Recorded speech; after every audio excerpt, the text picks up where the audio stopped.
Hello, welcome to Revelations of a Delusional Knitter. I am Angela, your host. This is episode 137, and it is Thursday, June 2nd, 2016.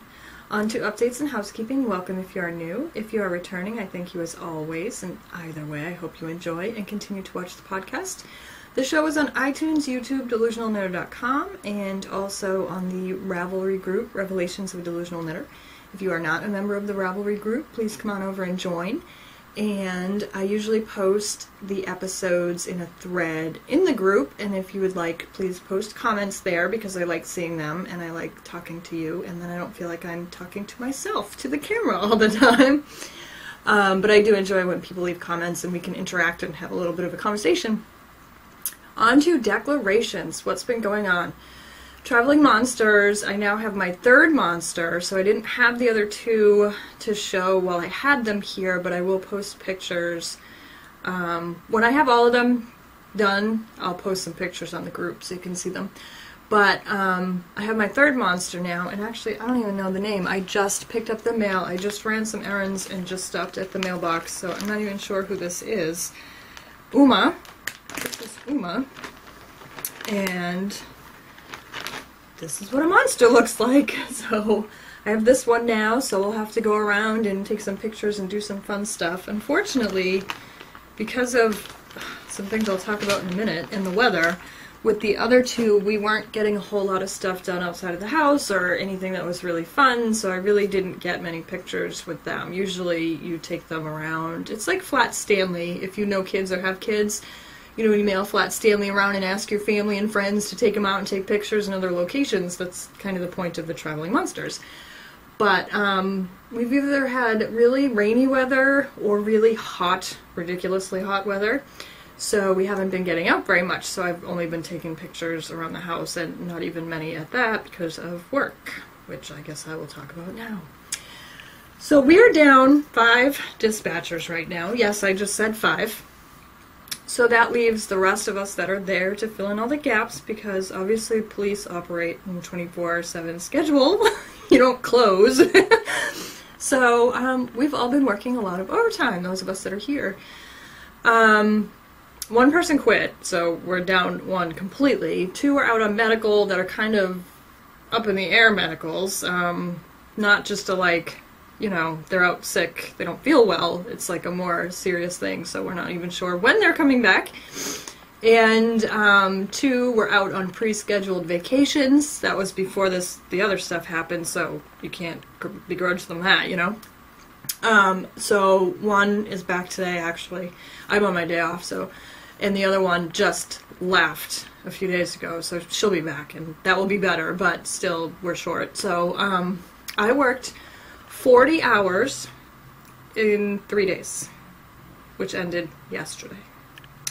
Yeah, that's what I just said. 40 hours in 3 days. So I worked a whole person's week in 3 days. So Monday, I worked 16 hours. Tuesday, I worked my regular 8-hour shift. And yesterday, I worked 16 hours. So I was pretty much garbage the last 3 days. Like, complete garbage.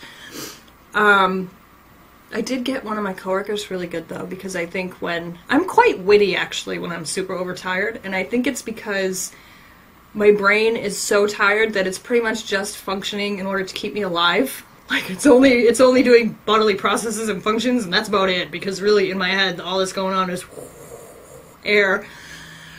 And, he was talking about he gets another week of vacation this year or something, so he was like, oh, I'd like to go on a cruise and blah blah blah, and he was kind of like looking up things online and seeing what, you know, cruises and stuff and getting ideas. And then he happened to walk across the room to get something. I don't even remember what it was, but when he walked back to his seat, because he was sitting on the seat opposite me, we have a wall in Dispatch that has a bulletin board, and it has like mugshots and names and information of prolific shoplifters, suicide by cop candidates, and prostitutes. When he went to go grab whatever he was grabbing, I think he went to the kitchen, and he walked back by, he, for whatever reason, stopped in front of the wall and was looking at something.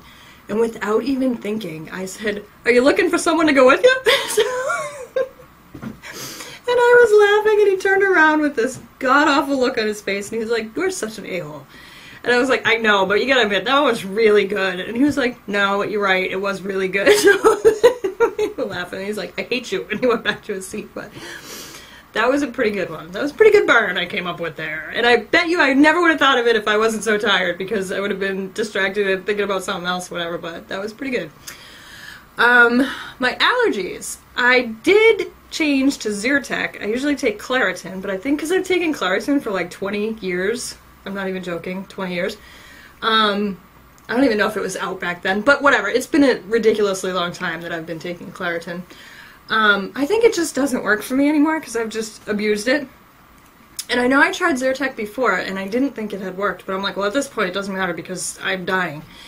And I switched to Zyrtec, and that stupid cough went away. So I'm really happy about that, because honestly, I was pretty sure it was allergies because nothing else was happening, but after like 3 weeks of coughing, I was like, I wonder if I should go get checked out, because maybe I am dying and it's not just allergies. But after, I think it was even like a day. It might have been like 2 days by the time it finally really went away, but that cough completely disappeared, so I'm really happy about that.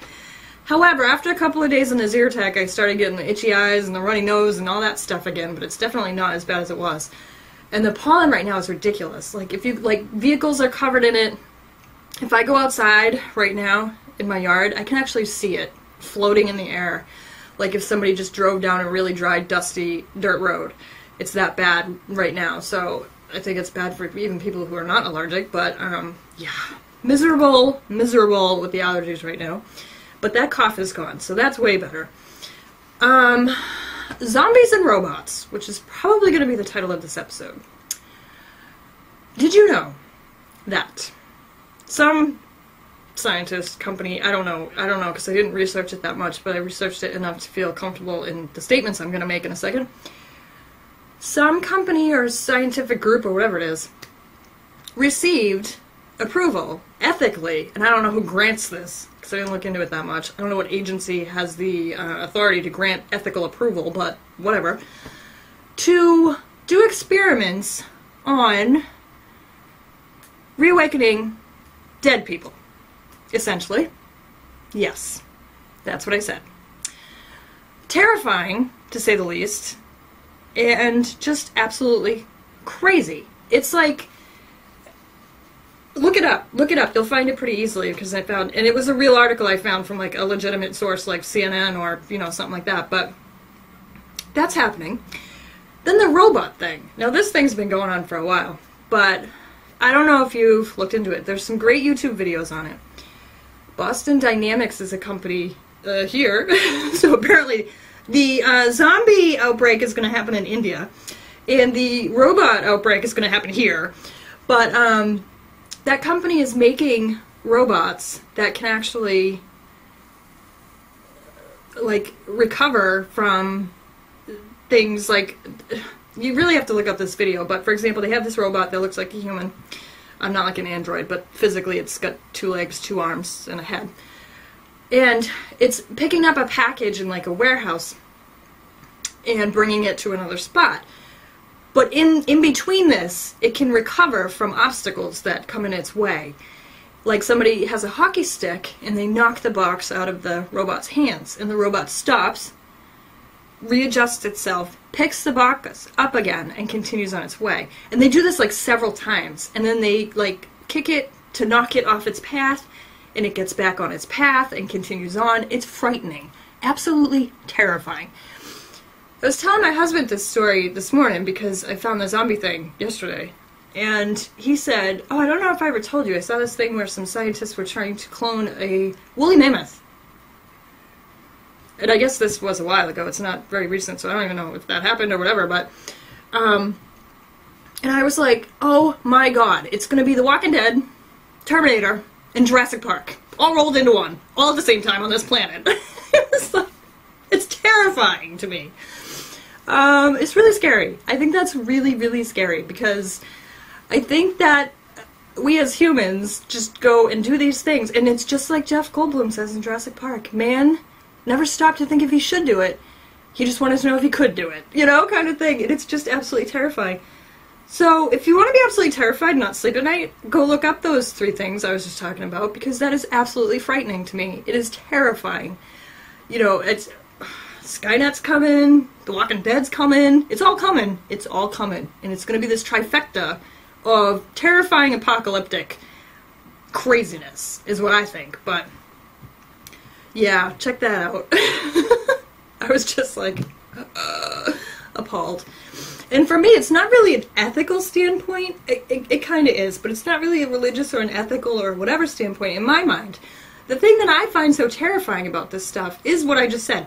I've read a lot of books, I've watched a lot of movies. We all know how this is going to end, and it's not going to be good. I'll tell you what. So, Ask Away. There were not any more questions on the Ask Away thread, so hop on over to the board if you have any questions and post those, and I will answer them on the podcast. And also for this episode, if you have any comments on the zombie apocalypse and the robot apocalypse and the Jurassic Park apocalypse, I would love to discuss that. And now we're on to Revelations. Sorry, that was a little bit of a tangent, but it's actually a pet peeve of mine, one of those things, that what scientists and humans do nowadays is just absolutely terrifying. Okay, so let's move on to the knitting, now that I've gotten off my soapbox.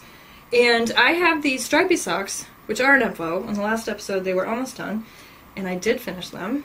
And I have not woven in the ends, and I have not blocked them. But they are done. Yay! So these came out good. Like I said, too, I'm going to start switching to 60 stitches per sock instead of 64, because they're just, I don't know if my knitting gauge got a little bit looser than it used to be in the past. Also, different yarns behave differently, so I think there are some yarns I know, like Knit Picks, I think I can probably still do 64, because Stroll is pretty thin yarn, and I end up knitting at a gauge of like 9 to 10 stitches per inch, and that's fine.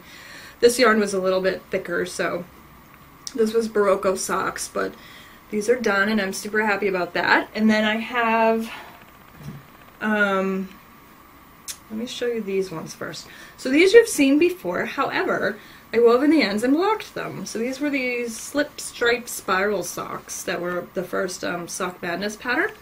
And I really liked these, and they came out pretty good. I was really happy with them. So I did weave in the ends and block them. I waited forever, although I wait forever to weave in anything. Honestly, I finish projects and I'm like, yay, it's done! And then I throw it over there in a pile. And move on to the next one. But there were actually quite a few ends to weave in this, because there was the toe, there was the color change here, and one of them had like a slub that I had to cut out, so I had 2 more ends to weave in on that one. And then the color ends up here, and the cuff end up there, so it was more than a normal sock of like 2 ends. It was like 4 or 5 per sock, but they're done, and I'm super happy with those, and they fit pretty nicely. And these ones were 64 stitches. See what I mean? I don't know. But what I've been doing is I just, I start the sock, and I usually do toe-up socks anyway, so it's helpful for that. But I'll just keep trying it on as I go before I get too far. Then I'll know if I need to rip back and add in more stitches or whatever. I can usually get a pretty good idea. So the other ones that are done, which I won't be able to put on the sock blockers, but, oh, did I weave in the ends on these? I wove in the ends! That's amazing. Sorry. I'm impressed with myself. So these were my Mustache Yarns Droids colorway. This was the C3PO colorway. And I just did standard toe-up vanilla socks with the Fish Lips Kiss Heel. That's my favorite. And I was super excited because I had said before, I opted for the 2 half skeins. So I also have the R2D2 one here, which I will show you in a minute. And I was pretty sure I could get a pretty standard sock out of half a skein for myself, because typically I, like those stripy socks were 30 grams each. That's almost half a skein. So I figured they might just be a tiny bit shorter, and that will be fine. And it did. It worked out really well, because they're only like half an inch shorter than what I usually do for my leg. And really, I probably could have gotten them all the way, because I have this much left of each ball. But I was really concerned about running out or not having enough to bind off and having to rip back and do this and do that. So I just ended it where it was. Plus it ended on a nice color sequence. But I probably could have even gotten like my real standard sock size out of them. But those are done, and I'm super happy with those. And I wanted to show, I mentioned it before, but I didn't know where it was, my bag, because since it's all Star Wars themed, This is my bag from Art and Stitch Tube, which is my Darth Vader bag, and he glows in the dark. So, yeah, that's where these socks have been living because, hello, Star Wars, right? Then I have, oh, the other ones. So with the R2-D2 colorway, I was going to do just another plain vanilla sock with that one, but I was like, let me look around and see if I can find anything. So I decided to do some stitch surfers, which I've never done before, and it was a little wonky at the beginning, and I had to kind of think about it and do some research and this, that, and the other. However, to be honest with you, I'm pretty sure I started them right before I was working those 40 hours, so I really don't think I was paying attention or, like, you know, had a brain cell to work with. But I actually knit this much while also working that much, which is kind of impressive, I think. So I have my toe, and you can see I've already started surfing, and that's the R2-D2 yarn, and then I just had some knit picks in my stash that I went and got that I thought went pretty well with it, so that's my toe so far. And I'm really liking this pattern. I usually think I prefer plain stockinette socks because they're easy, you don't have to pay attention, you know, blah blah blah, but since I've done so many recently, well, two, but since I did those ones back to back, I was like, I really want to do something else. I'm kind of getting sick of the plain stockinette. And really, these are stockinette. There's no stitch pattern, but there are some, you know, increases, decreases, and stuff to get the surfing done. So I am happy with this, and it's a lot of fun. It's easy enough that it's not super complicated, and you can clearly see where you're supposed to do something, you know. So I like it a lot. So I do recommend that pattern. That's on knitting too, so it's free. And what's very helpful, and what after I listened to her, it made a whole lot more sense how this is working and stuff. And then after I did that many rounds, now I totally get it. But Diane from Knittables, she used to do the Knittables podcast. She did a complete tutorial on the stitch surfers. So she's got the toe and starting it, she's got the surfing, and then she's got a heel. So it's really, really helpful if you're not sure if you want to do these socks. You should check out her tutorial because it's great. And what else do I have? I'm sorry, I am getting the throat thing again, but I won't cough at you. Sophie's Universe is over here. Sorry, it's getting kind of big, so there's no room for it on my desk. And I did get some more done, I think, since I showed it to you last. I think I was on the tulips before, so I think you at least saw that round, but now I'm on this round above it. So, and this round's going pretty quick because there's a lot of treble crochets all in the same stitch, so it goes pretty quickly, but I'm happy with that. And it's going really good. And I think I only have, there might be 4 more rounds in that clue. I did want to get that whole clue done last month, but oh well, didn't happen. But I am making progress on it, so that's good. Yoda. I have, I showed it before when I got it a while ago. A little amigurumi kit. And I started a Yoda, so I have his body done. I have to do his arms and his cloak, and then he'll be done. But that was super fun, and it's the first one I've ever done. I've never really done a crochet animal. I've done knit animals, but it was really fun to do him. So he should be done at some point, but I did put him down because I was really hurting my hand trying to work on it, and I need to pay more attention to the round thing. In knitting, I can easily read rounds, but in crochet, I'm not so great at it yet. So I had tried to do the arm, and all of a sudden I had this huge thing, like the size of his head, and I'm like, what the heck did I do? It's supposed to be a tube, you know? I don't know what I was doing, but... So I ripped that out, and I was like, okay, you need to go sit aside for a little bit. The Moab shawl, I don't think I've really worked on it all, but you haven't seen it in a while. So this is my hand spun out of a loop bump, sugar plum. And it's a nice garter stitch shawl, and at the end will be a nice lace border. So I'm still just working on the body of the shawl. And that's my hand spun. So I really like that. I don't think this was my first chain ply, but it was one of the earlier chain plies, but that's that one. And then, what else do we have? That's about all I've been working on at all. I won't even talk about anything else because I haven't been working on it. String Theory, I still have the Into the World Merino and the Road Dog, which I actually haven't spun on very much because I've been spinning on the spindles. So I had that Polworth from Into the World. Like I said before, you're going to see Into the World all the time because I have bins and bins of it downstairs. And that was on my Texas Jeans spindle. So this one, I finished one whole little ball. So for each spindle, I had 8 balls that I split out of the roving. So this is one ball. So I still have 7 more balls to spin up, but it's going well. I am spinning thread as usual, so it's going to take forever, but I am happy with it. And then the other one is the KCL wood spindle. This ball is almost done, and it looks about the same. It's funny because I split the balls and wound them the reverse of each other, but they're on the same color. I don't know what's going to happen with the colors when I apply it. It should be interesting. So that's going well. And then the other day we ran to Home Depot. I'll talk about that later. Oh, I didn't talk about it. Whatever. I'm very tired. You'll have to bear with me. We went to Home Depot for some stuff, and I wanted to make, I've seen other people do this online, like a applying box. So I have made myself a little applying box. So all it is about a plastic box off of Amazon. And I had some dowels that my husband cut with a hacksaw for me. I could have done it, but I don't. I just, whatever, just do it. You're standing there.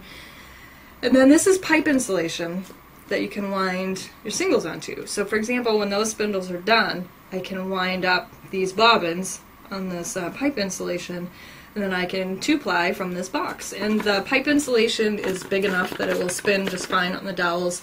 And then all I did was I have little hair elastics that I put on the end of the dowels so they wouldn't fall through the holes. Very, very simple. Cost me about less than $10 because I don't know how much the box might have been a little bit because it's a nice plastic box, but I already had the dowels here, I already had the elastics here, the pipe insulation was $3, so at the most it was $10, so I was pretty happy with that. And I will see how that works once I have something to put on there and then apply. And that's it for string theory. So for this episode we do have a book review, and it's a really awesome book, and I was very impressed with it, as you'll hear during my review. It's Knit My Skirt. It's published by XRX Publishing, and it's by Candace Eisner Strick. Wow, I remember that from this morning. I recorded it this morning, so I will insert that here, and then we will come back and do the rest of the show, and I'm actually going to go and get a drink or a cough drop, because that throat thing's happening again! Yeah. So, let me insert. I'm sorry. I told you, I worked 40 hours in the last 3 days. I am absolutely loopy right now. And honestly, for the remainder of this day, the only thing I want to get done is a load of laundry, I'm gonna watch a movie, and probably take a nap. And that's really my goals for the day, is to edit the podcast and do those 3 things, and that's it. And that's all I have planned for the day. So I will insert the book review here. This is a review of Knit My Skirt. It's published by XRX, and the author is Candace Eisner Strick. It's 122 pages. There are 25 plus patterns in the book. The print version is $24.95. The ebook version is $14.95. This book is laid out exceptionally for the PDF version. As you can see, I have the links, the bookmarks, off to the left there. And you can click on all of those to go to different sections. It also has thumbnails as well that serve the same purpose. And what I was really impressed with is a lot of times PDF books don't line up with the page numbers of the book because the covers constitute a page in the PDF, as well as some of the other pages that aren't actually assigned page numbers in a book. The title page and the credits and publisher information, for example, take up a few pages and they offset the page numbers of the book. This PDF, the links are set up such that the actual page number on the pages line up, and that makes it really easy to navigate, as well as there are small icons, pictures of the patterns in the book on the table of contents page and also towards the back of the book. And those are also links that go directly to the pattern that they're associated with. So I was really impressed with how well the PDF version was laid out and how easily navigable it is. And there was so much thought put into this book. I will also talk about, when I show you different pages, the aesthetics of this book, the photography layouts, and how they combined the outfits and accessories with the actual patterns. Clearly a ton of work and thought was put into this book. So this is the cover of the book, as you can see, Knit My Skirt. And then the title page, like I said, these little icons are actually clickable links that go to the patterns. This title page really sums up the book and all the great things that are in it, so I will just go over those quickly with you. Smooth and easy waist finishes avoid bulk and allow for a few pounds or inches in either direction. Shaping highlights included with the patterns make it easy to customize the fit, length, and flare. Splendid fabrics worked in a variety of yarns are especially skirt friendly. There are 25 plus patterns, and they are grouped in the book by the direction of the knitting. So there's top down, bottom up, and side to side. That really sums up the whole book and what is in it. It also, though, there's a ton of information that I'm going to go over that's not highlighted here. And the table of contents has all of that information. So this is the informative stuff here that I'll show you a little bit about, and then the different patterns are those are also clickable links. The different patterns are laid out in the direction of the knitting. So right now I'm actually going to get rid of the bookmark over here on the side so that we have more room to view the book, and then we can see all of the fabulous stuff that's in it. So there's a history of skirts, and I found this very interesting because I found some interesting tidbits of information in here. So you know how people always say pair of pants? Well, apparently the first, pairs of pants that people wore were actually two separate tubes that were not attached to each other, so they were actually a pair. And that terminology just kind of has stuck to this day, so I found that very interesting. That made me giggle. There's also some information about hemlines and how they've changed, what people wore under their skirts over the years, the different skirt lengths and styles and things like that. So that's very interesting. I also really liked how, you can see at the bottom of the page, the illustrations of the different styles of skirts over the years and time periods of fashion. So that was really interesting. Then there's a section called My First Skirt, which is the author's explanation of her first foray into knitting a skirt. But what this section also has is your measurements and other tips and tricks for you to alter things to fit you better. So it goes into the different waist treatments you can do, so you can repurpose garments like tights and leggings and underwear, so you can use the waists from those purchased garments to sew into your skirt so that they fit well. And also how to insert an elastic band into the waist of your skirt. And as you can see here, it's clearly detailed. There's lots of illustrations, lots of information, so that you can be really successful in accomplishing this task. And I was really impressed with that. There's just a ton of information and a ton of illustrations. Then there's a section on your skirt plan. So this goes into all the advantages and differences between the different construction types, the top down, the bottom up, and the side to side. So that will help you choose what you would like to knit. And then it also has the measurements. So how you can take your measurements, what measurements you need to take, etc. And then it's got a section on shaping, the rate of increase or decrease, and how you can adjust that if you need to, as well as some alterations you can make for a better fit for yourself. So I was really impressed with how much information there was in here and how detailed it was. And then we have the different patterns. So I'm just going to show you a few patterns out of each section that I wanted to highlight. The first one is the cover pattern, and that's my little black skirt. And each pattern also has this on the cover page, so it's got a schematic of the skirt. It's got some notes if there are particular things in here, like this one has a little note on shaping. The needles, the gauge, the notions, the yarn, and then a blurb about this particular pattern and the style and some information about it.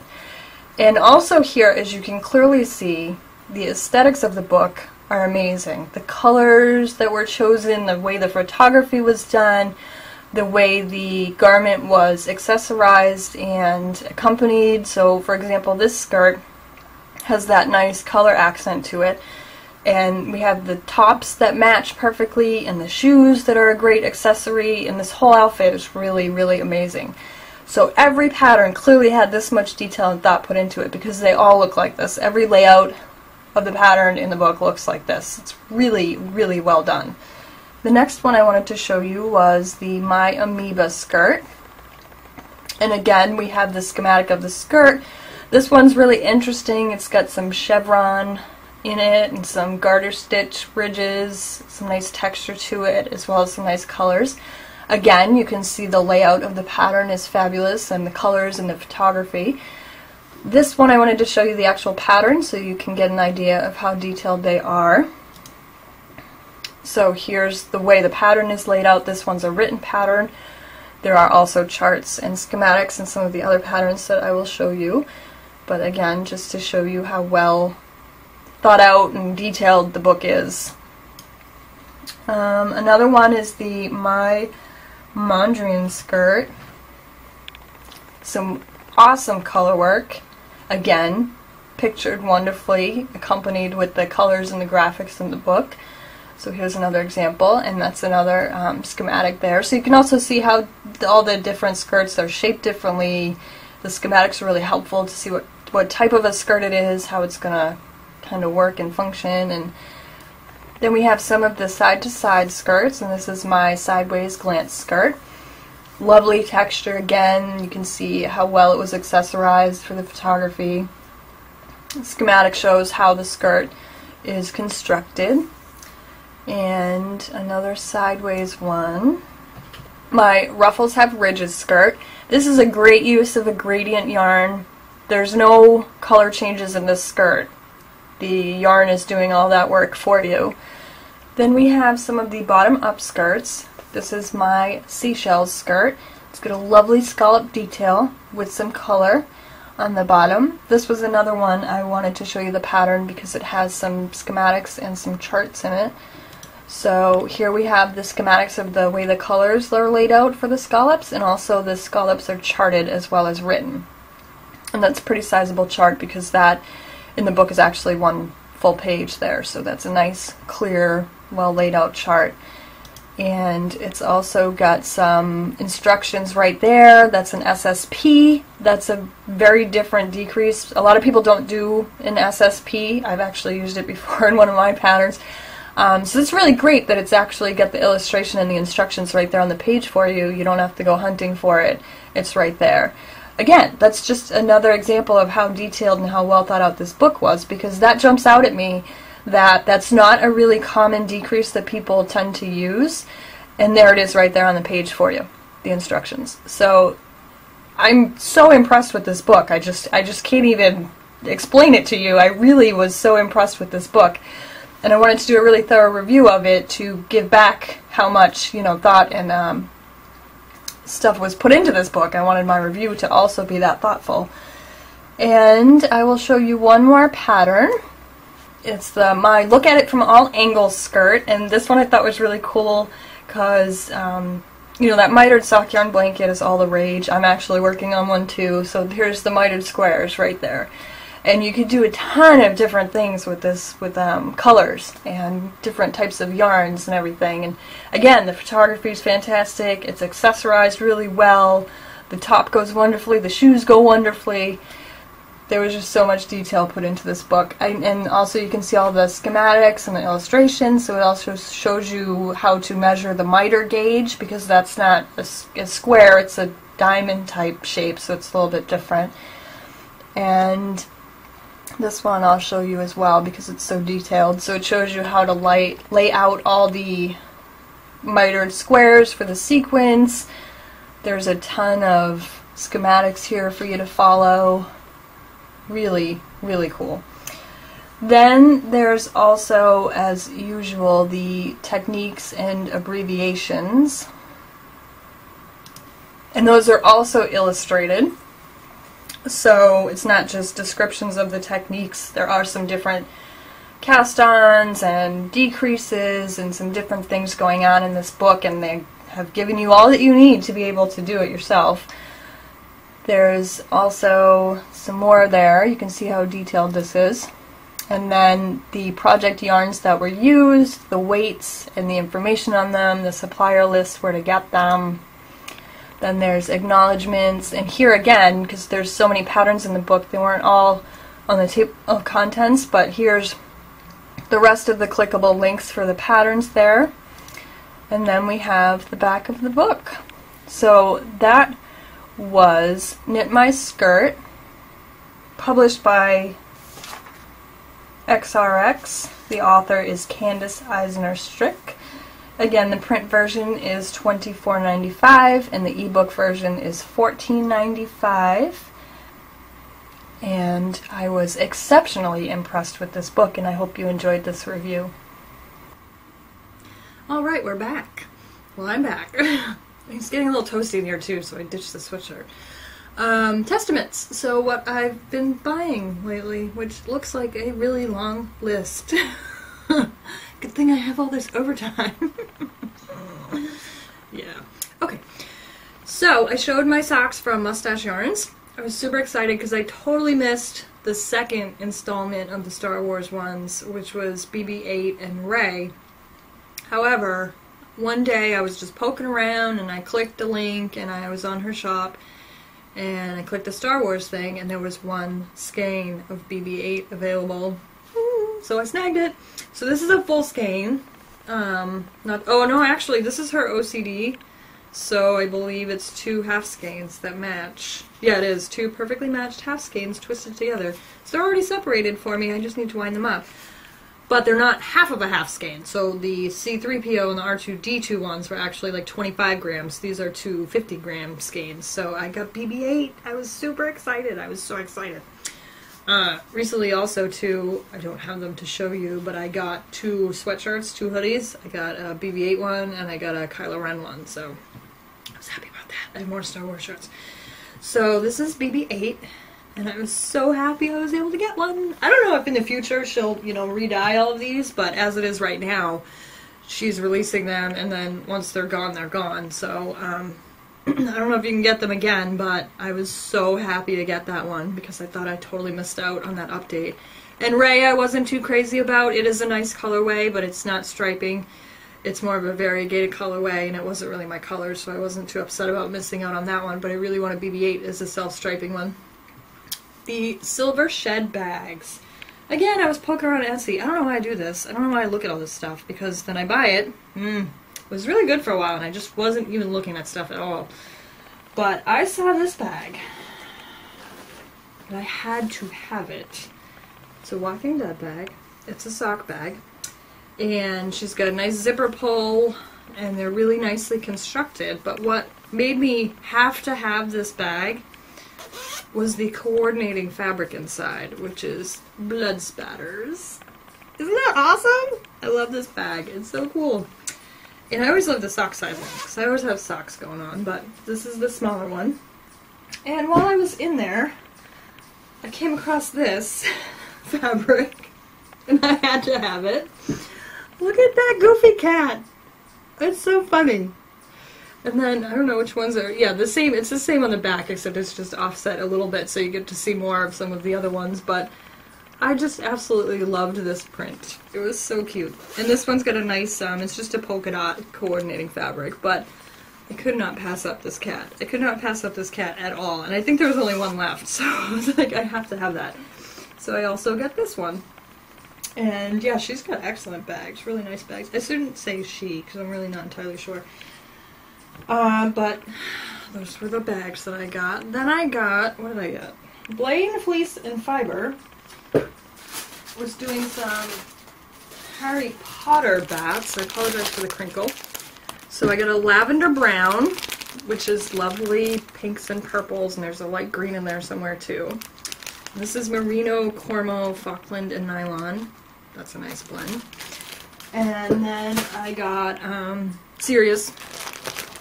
She has a Sirius black bat. And it's a nice, the camera's probably not going to show it that well, it's a really nice deep, like maroony, purpley color. with some lighter stuff in there as well. This one's Merino, BFL, and Coriadel and nylon. So, yeah, I snagged those. And these are another. See, this is how these people get you. This is another. I'm going to do these bats. Here's a preview. And once all the fiber's gone, they're gone. So, of course, you have to buy it, right? My threadless bag. So I also recently got that hoodie I was just wearing. Was the back had Nightmare Before Christmas on it. That was a threadless hoodie. And they had a tote bag too. So that went in my cart. And see if you can figure this out before I explain it to you.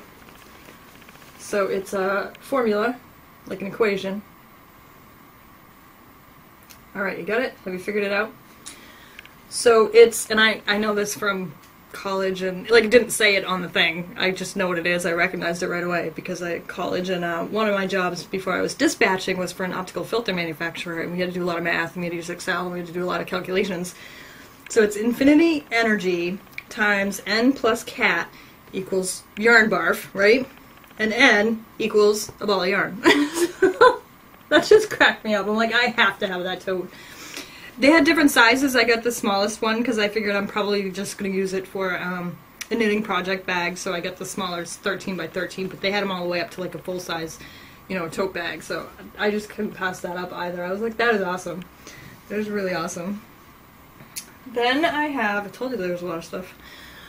Crochet hooks. So I think I mentioned before I was going to look into some ergonomic crochet hooks, so actually I don't even know what brand these are because I threw the package out, but they were on Amazon, so they were pretty well priced. I think it was like $11, and it was a big set, so they were like 12 hooks, I think. And they have the nice ergonomic hook. And this one actually I was using for Sophie's Universe, and it did help a lot. So I'm really happy with those, because I didn't need super fancy ones. I don't crochet a ton. I just needed something to help with the wrist pain I was getting, and these do the trick. So they're like mid. They're not super soft and squishy. They're not really hard handles. It's a pretty hard rubber, but it's definitely worth it. And I got another spindle from Snyder, and he does the ones I've said before. He's got excellent prices. Not that other people have bad prices. Other people do different treatments to the wood, different colors, more exotic wood, so obviously their prices are going to go up. But if you're new to spinning and you don't want to spend a lot of money on a spindle, but you still want a nice tool to use, he's where you want to go because you'll get a lot of bang for your buck. So I saw, again, I don't even know what I was doing. I really should not peruse the internet, but I'm happy I got it. He does some cutout spindles. So I have a cat one from him that I got before, but he had hummingbird ones. I love hummingbirds. So I got that one. So it's got nice little cute hummers on it. And funny story, when I got the box, there was something in there rattling around before I opened it. And I was like, oh no, did something happen to it in shipping? So I thought like one of the finials broke off or something. And I open the box, and I pull out the spindle, and the spindle is like, there's, you know, the pieces are separated, it's completely wrapped in bubble wrap, like ample bubble wrap. And I'm like, what is going on then? What is in here? So I pull the spindle out. Spindle's absolutely fine. I'm like, what is making that noise? And then I dug around in the box, and I found there was this little tiny sheep in there. That's what was rattling around in the box. So that made me giggle. And I was like, oh, you can go with all the other sheep over here. That's great. And it was so funny because I was like, oh no, my spindle broke when I heard it rattling around, and then it was fine. It's absolutely fine. It did also on the D-stash thread. Yeah, what have I been doing lately? Well, see what happens too when I work this many hours at work. What else do I have to do but look at things? I got a spindle bowl off of D-stash, and this is it's Mingo and Asho who make them, and they are glass spins. So they made that nice glass tipped spindle that I have, which I would love to show you right now, but honestly, I am afraid to pick it up right now because I'm afraid I'm going to break it. Because I'm too tired, and I'm just, we're not going there right now. But you can look them up, glass spins, and you'll see what they look like. And somebody was destashing the spindle bowl that looks like it's never been used. And it's got Purple Heart in it and some other woods, and it's got the Pyro mountain on it that matches my spindle. So I was super psyched to find that. Because also, if you look on their website, they're sold out a lot, and they really they sell out really quickly. So they don't even have any of these right now. So that's why I bought it at D-Stash. But I'm really happy with that. I'm gonna have to pull that spindle out one of these days and use it. Like I said, right now I'm so tired. I'm afraid to even touch it because I'm afraid I'm gonna break it. And the last thing I have is the mini skeins for the sock yarn blanket swap. I got my swap package. So what happens is you sign up when you have 3 months to send in yours. You need to send in 10, you'll get 10 back. And once it's up to 10 people, then she distributes them and mails them out, and then you can just sign up again. So there's always like an ongoing list where like the later sign-ups didn't make it into the 10 that just shipped, so then they'll get added and stuff like that. So the quicker you send them, the quicker you'll get your package back, but you have to wait until 10 people have done it. So I got my swap minis, so I was happy about that too. That came in the mail. And that's it for Testaments. I hope. There's probably other stuff I bought that I forgot about, but whatever. I don't have anything for intentions. I haven't been doing any designing. Hearsay. Hogwarts at Ravelry. I was able to enter my C3PO socks, but that's about it. I did want to mention Lisa from the Sock Yarn Swappers group, who was actually on that group that I do that with. She doesn't host this swap, but there's several different swaps hosted on that board, but she's part of that group. Wanted me to mention the Summer of Squares Knit Along. It's going on May 27th to August 27th, and you must be a member of the group to be eligible for the prizes. And they're using the hashtag Summer of Squares 2016, all one word. And any type of squares are fine. You can do mitered squares, you can do hexie puffs, you can do granny squares, or any other type. So it's not just the mitered square blanket. You can do any squares that you want to do at all to participate in this knit along. And I actually have to go check it out because I have the sock yarn blanket. So go and check that out. It's the Sock Yarn Swappers group on Ravelry. The Epic Knit Along is going on my board. I did want to mention, don't forget to post in the chatter thread. You're all posting your projects in the no chatter thread, which is fantastic because then you're entering your projects. But also feel free to hop on over to the chatter thread and repost a photo of your project so that we can ooh and ah and talk about it. Because there's no chatter in the photos only one, so we can't comment on your projects. Traveling Monsters, I already talked about. And I don't have any new podcasts. I'm way behind on podcasts, like way behind on podcasts. I don't even remember the last time I watched a podcast, to be honest with you. Ravelry Patterns. I do have some Ravelry Patterns for you today. The Ravelry Patterns section is looking a little more exciting recently, by the way. And my throat is getting all nasty again. But have you noticed I haven't coughed at you?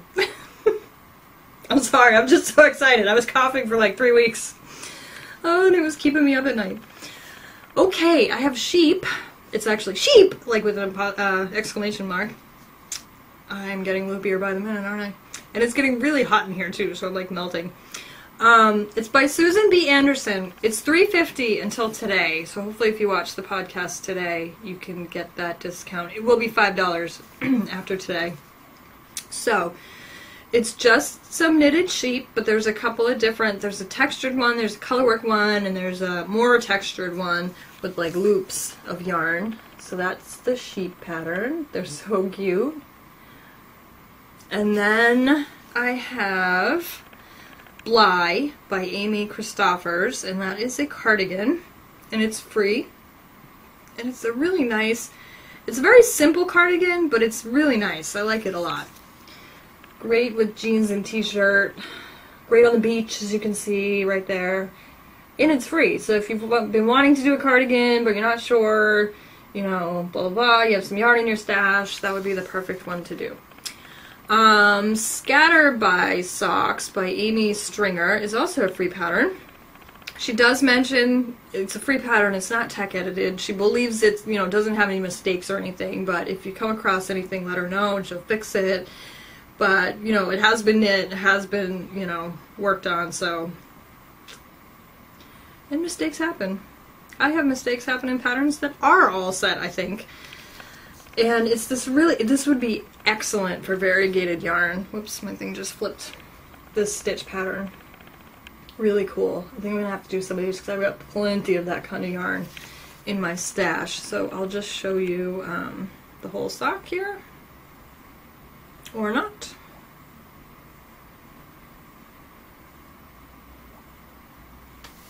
I keep pushing. It's acknowledging that I'm pushing it too. It's just not doing anything. Come on.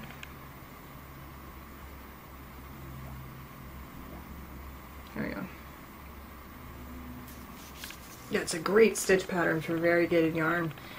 And she mentions it's, you know, it's a very simple pattern and it's easily memorizable, the couple of rows that are required for the stitch pattern, so that'd be a really great summer project. Okay, that's our Ravelry Patterns. What else do we have? Bullet journal. I have been doing a lot in my bullet journal. So, the old bullet journal that is soon to be no more because it's almost full. I think I mentioned it, yeah, because I think I showed you the first few. So I was doing that Done Nicole Designs challenge. So I was doing some doodles. Like I had my, yeah, because I think I showed my lemons before. So I was having fun with that. I did not do it every day, but I did it a lot. Here's some more lettering and doodles. It was lettering and doodles, so even days you lettered, odd days you doodled or something like that, but whatever. I was happy with this one, the cats. That day was a pattern, so something that repeated in a pattern. And I was really happy with my lettering for Happily Ever After. And then the other one that I was really happy with was this magnolia flower. I almost said like Mongolian flower. It's not Asian. Magnolia flower. That one I was really, really happy with. So that was fun, and now it's June, so there's new challenges, but I'll have to see, because it did take a bit of time every day. It took me 20 to 30 minutes every day to do one of those doodles. The lettering, not so much. The lettering was quicker, but I'll have to see what I want to do, because there's some other things I want to start working on, and do some more spinning and some other things, so I'll have to see if I have time for the other stuff. I did start my new book, so I'm excited about that. This is a lectern. That was a Moleskine.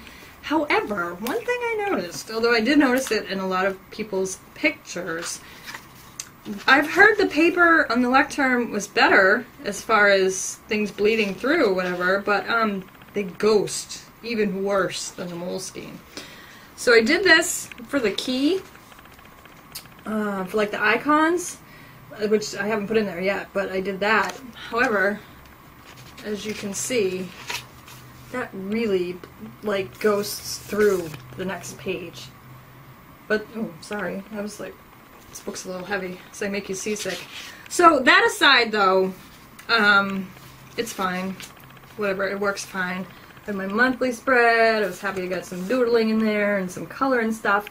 And so I'm liking this book. It is a little bit bigger, like I said. I have a little bit more room, and I'm moving on with this book. There are some more things I have to move over from that book into this book, but I'm happy with it so far. Except, being the goof that I usually am, I had planned on moving several things that I use all the time into the front of that book, and then starting with the monthly spreads and things like that. What do? I do like one page, and then I do the June calendar right after it. And then after I finished the whole thing, I was like, ugh, you were supposed to leave like 10 pages before you started the month. You stupid idiots. But being the bullet journal, it doesn't matter at all, because in the beginning of the book you have an index with page numbers so that you can find stuff, so it's absolutely fine. But that's not how I wanted to set it up. Just, I don't know. Plus I do things like when I work too many hours and then wonder why I messed it up. I don't know. I did also get some calligraphy stuff. I got the Speedball textbook. Speedball makes calligraphy pens, like real ones. I was playing around with one, you know, like the real metal ones. I was playing around with one. And so this is like the Bible of calligraphy. And I also got a Moleskine art journal. So this book is just plain pages, and they're super, super thick. So you can do a lot of ink and a lot of color and stuff, and it won't bleed through.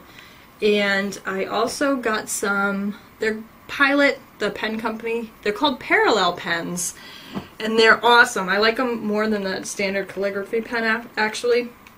So you put an ink cartridge in there. It's kind of like a fountain pen, except that it's got like a blade. is what it is. So it's a flat, like, blade. So it works very much, but better, like a calligraphy marker. You know, like the chisel tip, the flat-tipped calligraphy markers. So I'm really, really liking these. And I was working on, it's called, what is it called? Some people call it Gothic, some people call it black letter calligraphy. So I had an example in here. This kind of stuff. That's got flourishes on it, but it's like the very thick, you know, like Gothic lettering you see in a lot of old books and stuff like that. I really like that style of calligraphy, and I've been working on that.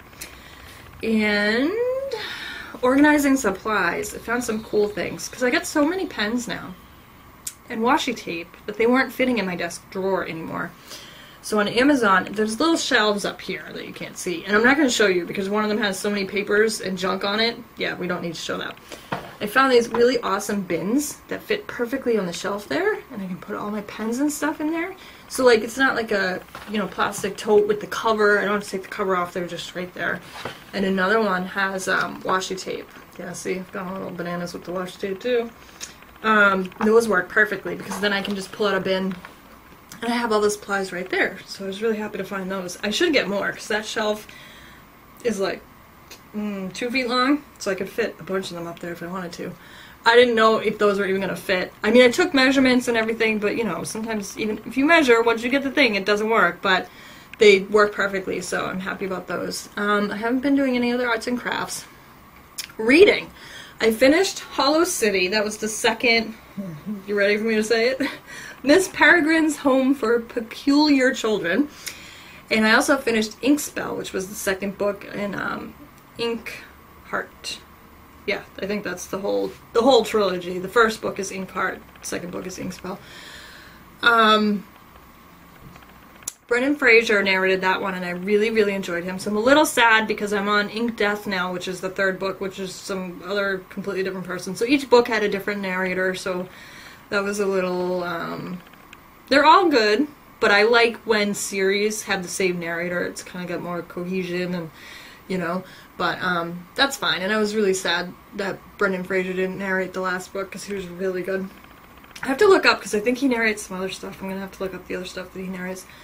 And now I'm also reading Library of Souls, which is the third book in Miss Peregrine's. So, that's cool. And then TV. We finished Fear the Walking Dead, half season. I don't even know what they call them anymore. I don't know what's going on anymore with the shows. They're so weird with the number of episodes. But it was the finale for that one, so that's done.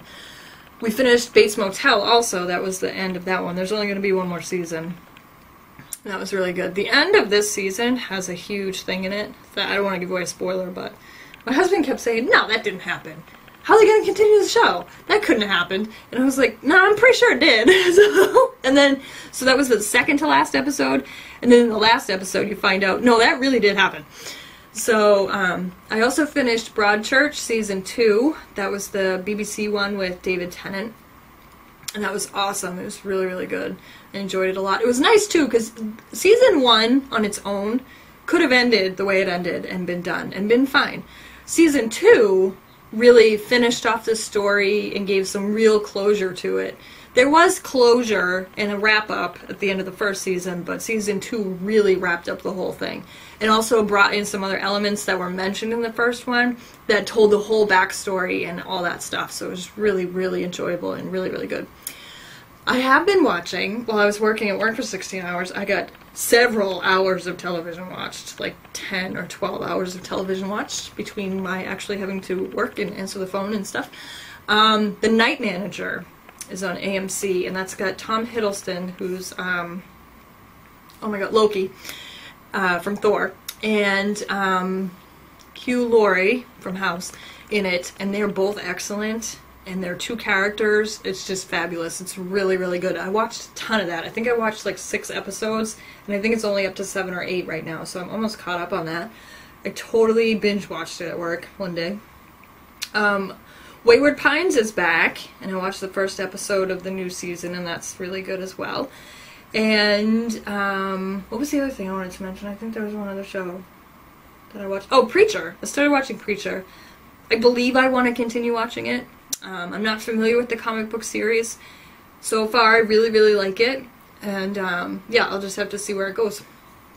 The other one that I've been watching at work that was absolutely fabulous, it's a comedy, The Detour, on TBS. And if you haven't watched it and you saw the commercials and the previews and you thought you might want to watch it, give it a try. It is totally my sense of humor. It actually had me, like, laughing out loud. It's really good and it's really well done. I like it a lot. Movies, I went to Chunky's with my friend the other weekend, I don't even remember when, at 8 a.m. for breakfast. Oh, no, it was 9, actually. Well, I have to leave the house at, like, 7:45, though, to get there on time. The movie was at 9, so we went and had breakfast and watched Captain America, which was really good. And actually, the night before that at work, I watched The Winter Soldier, because I had never seen it before, and it was the movie before that. And I was almost done, but I kept getting busy at work and kept having to answer the phones. There were like 20 minutes of it left when I left work, and I was like, ugh! So then I was sitting in bed with my tablet, finishing watching it before, because I was going to the movie in the morning. And it's good I did, because it was kind of important for me to see the end, because it did have a lot to do with the next movie, so I'm glad I finished it, because otherwise I would have been like, wait, what? That one was good also. Oh, and I also watched Star Trek, the newer Star Trek, and what else did I watch? Watched a couple of other things, but I don't remember what they were. But that one was good too, I did like it. And yeah, the movies were fun, and I do like Captain America. I think, though, still my favorite is Thor. It's mostly because of Chris Hemsworth and Tom Hiddleston. Yeah. It's funny, too, in The Night Manager, I don't want to give away everything, but he has to keep changing his name because of what's going on, and he's kind of being a spy and, you know, doing stuff like that. So he changed his name a couple of times, and somebody was talking to him, and she's like, who are you really, though? And in my head, I'm like, he's Loki! Loki! I was just cracking up, because he's Loki. He will always be Loki. But that show is good, too. And I think that might be it for this episode, because I'm going way past how long I wanted it to be, but I had a lot to talk about, and I had a lot of things to show you. So we have that good book review. Oh, I think I forgot to mention, there is going to be an ebook giveaway. So there will be an ebook giveaway thread.